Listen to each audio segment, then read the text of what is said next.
굉음을 내며 내달리던 승합차는 공중에 떴다가 추락했습니다. 이 사고로 12살 도영 군이 숨졌습니다. 급발진으로 추정되는 이런 사고의 원인을 찾기 위해 사고 직전 5초간의 차 상태가 저장되는 자동차 사고 기록 장치 EDR 분석이 진행됩니다. 국립과학수사연구원이 확보할 수 있는 자료는 EDR에 남아있는 자료뿐입니다.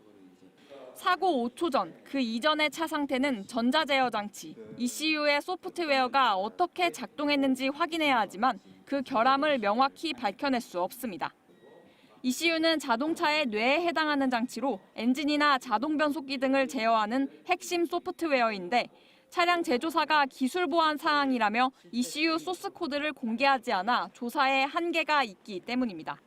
국가수가 자료를 달라고 해도 현재 법 규정으로는 제조사가 주지 않아도 되기 때문입니다. 만약에 그게 통과가 된다면 또 감정할 수 있는 또 그런 데이터가 뭐 빠진 게 없는지 객관적으로 또 볼 수 있는. 그래서 지난해 12월 강릉 급발진 의심 사고처럼 급발진 사고를 조사하는 국가수 역시 제조물 책임법 개정이 필요하다는 입장입니다. 정말 어떤 불필요한 어떤 논쟁 그리고 사회적인 비용이 엄청 증가하고 있거든요. 국가수마저도 제한된 데이터를 받고 있는 현실에서 급발진 의심 사고 피해자들이 차량 소프트웨어 결함을 입증하는 건 사실상 불가능에 가깝습니다. 제조사는 지금까지 10개월 동안 싸우면서 단 한마디도 얘기한 적이 없어요. 결과적으로는 모든 책임은 제조사가 있음에도 불구하고 사고 원인 규명을 위해 CCTV 등 50여 개의 법적 증거물을 10개월 넘게 직접 모은 유가족은 지금의 비합리적인 현실을 국회가 개선해달라고 호소하고 있습니다. MBC 뉴스 이하라입니다. 연기를 내뿜는 채 빠른 속도로 내달리는 승합차. 추돌 사고를 내고도 600m쯤 계속 달리다 왕복 6차선 도로를 날아 지하 통로로 추락했습니다. 운전을 하고 있던 할머니는 뒷좌석에 탄 손자 이름만 애타게 불렀지만 12살 도연이는 그 자리에서 숨졌습니다. 2달 전 강릉에서 일어난 급발진 의심 사고입니다. 당시 사고로 아들을 잃은 아빠는 최근 국회 홈페이지 국민동의청원에 글을 올렸습니다.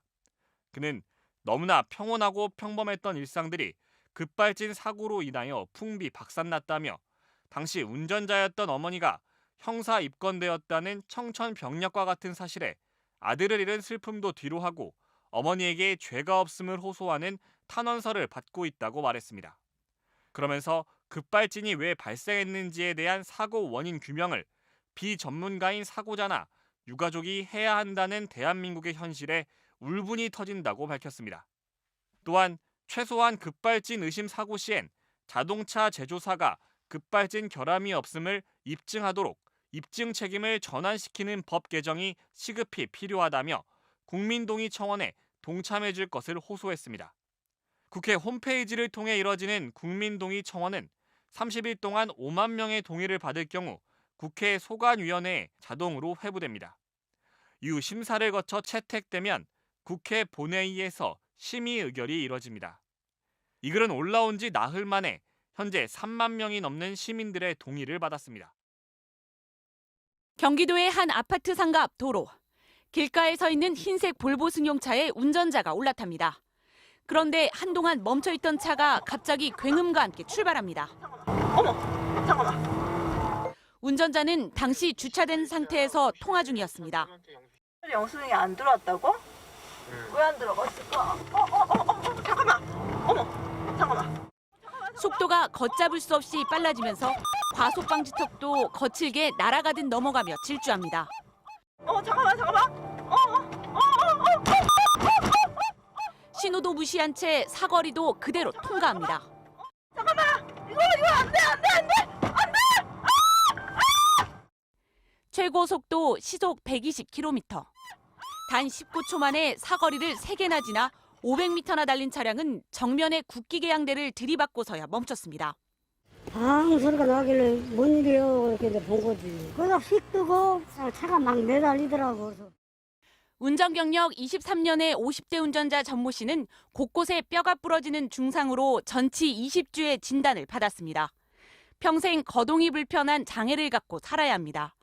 출발할 생각이 전혀 없어 안전벨트조차 매지 않은 상태였는데 차가 갑자기 출발했다는 게 운전자의 주장. 앞에 그 트럭을 이제 부딪힐까봐 강제로 이제 핸들을 이렇게 움직이려고 했는데 전혀 핸들 제어가 안 되고 너무 이제 공포스러웠다.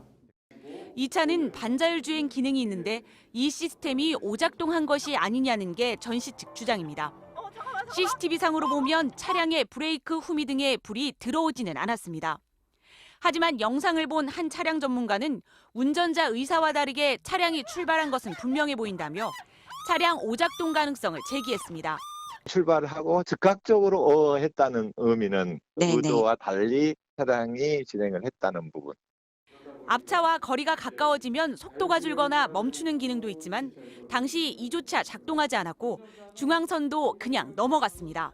중앙선을 침범하지 않도록 설계되어 있는 거거든요. 자동 브레이크가 작동을 해서 서야 된다고요. 충돌이 될 상황이기 때문에 이게 추돌 경보 장치가 울려야 되는 거예요. 근데 그것도 안 울리고 볼보 측은 해당 모델은 운전자가 주차 기어에서 주행 기어로 변속하지 않으면 주행이 불가능한 차량이라며 급발진 가능성을 부인했습니다. 또 해당 차량에 장착된 운전자 지원 시스템은 특정한 조건에서 작동하는 보조 기능인 만큼 모든 책임은 운전자에게 있다면서 정확한 원인을 규명해야 한다고 주장했습니다. 하지만 운전자 측은 차량 시스템의 결함이 명백하다며 볼보를 상대로 2억여 원의 손해배상 소송을 냈습니다. 이른바 첨단 운전자 지원 시스템 기능이 장착된 반자율 주행차의 급발진 소송은 국내에서 이번이 처음입니다. MBC 뉴스 홍신영입니다.